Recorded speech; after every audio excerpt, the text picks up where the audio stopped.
Ken, uh, as you showed in your last slide, you're starting to have now body composition charts looking at lean body mass.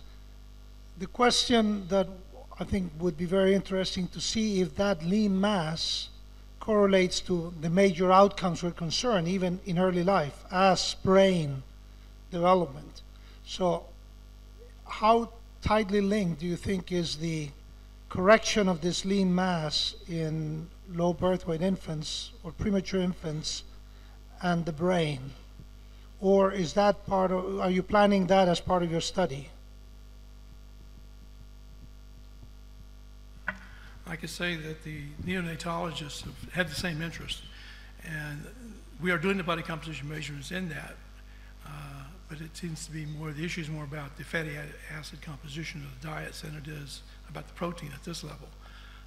What we have been looking at is that I hate to use the word minimum, but what is a lower protein level that we can use that will still sustain growth?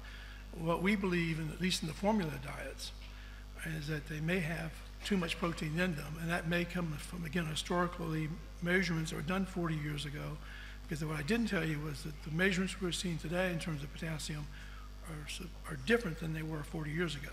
Now, is that because there's been a change in the growth?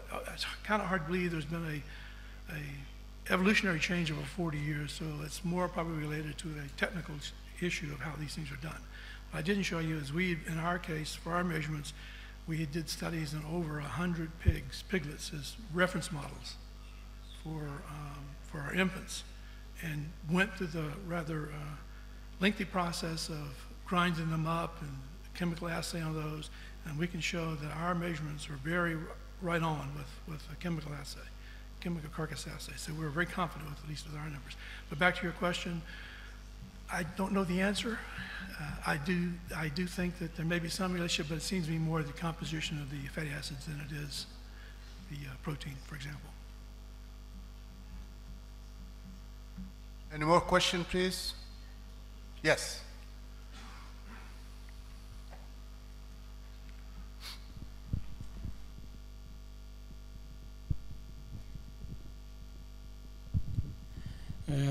Derwish de Casablanca, l'Université de Casablanca.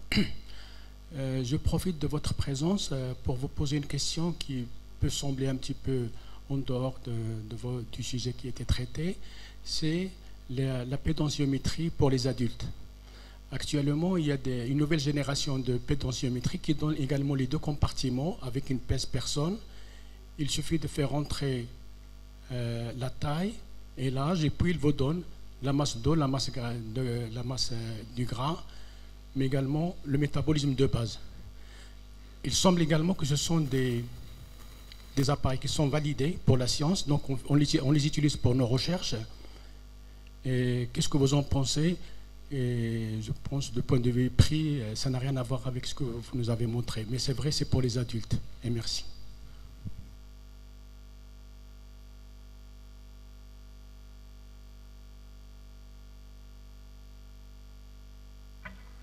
First, I have to say that my translation, first half of the question was in French, so so I'm not sure exactly what the first part was, but that's interesting. I believe your last comment was that these techniques are maybe more favored for adults, if I heard you right. I don't think so. I think we can measure very accurately what's changing in those infants. Now, again, we're one lab of many labs doing lots of nutrition studies. And there is a stable isotopes lab which is doing a lot of stable isotope tracers for nitrogen, calcium, zinc, in combination with what we're doing. So we're looking at those metabolic changes in relation, again, to the total summed effect, which is what we see.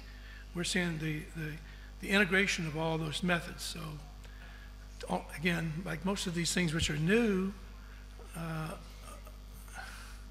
I've gone back to French. So again, I think that we will be able to accurately determine body composition in infants at these ages. One more question, please. Yes. There. Est-ce que je peux... je pense que ma question n'a pas été bien ouais. Est-ce que je peux reposer la question? C'est tout simplement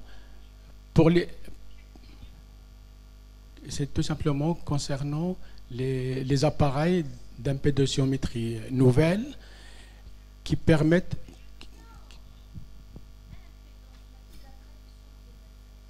impédance for adultes. Yes. Justement, est-ce qu'on peut se fier à ces appareils qui tout simplement on fait rentrer la taille et le poids, et la taille et l'âge, et puis il nous donne les deux compartiments plus le métabolisme de base. Merci. All right, so as I understand the first half now, it was not an issue of using, for example, a K40 or DEXA, but using bioelectrical impedance. First of all, biological impedance in infants, the number of those types of studies that have been reported are very limited. The results in those studies have been rather controversial. Some centers have claimed that it has improved their measurements. Other centers have said that if you simply measure age, weight, and height, you can get the same information. From our perspective, we believe the bioelectrical impedance measurements at best gives you a population mean value. But then it should, because it's been calibrated against that population. So if it's been recalibrated against that, it should give you the mean. But the issue is the measurements for the individual infant are quite variable.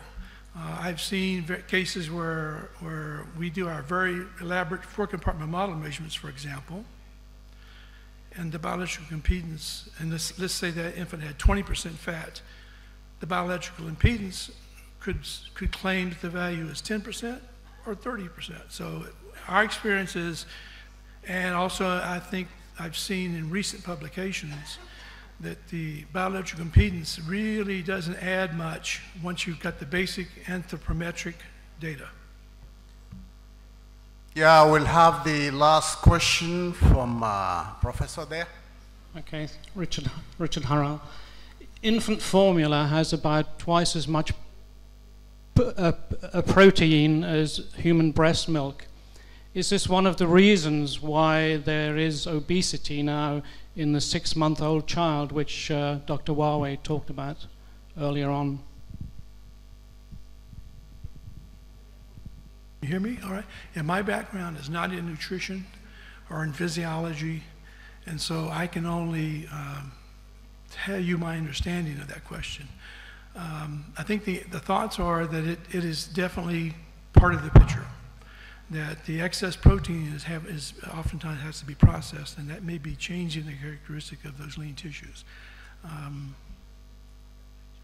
But again, I think you need to talk more to the physiologist than to me or the neonatologist. But I think there is an issue. I think that indeed it probably is contributing.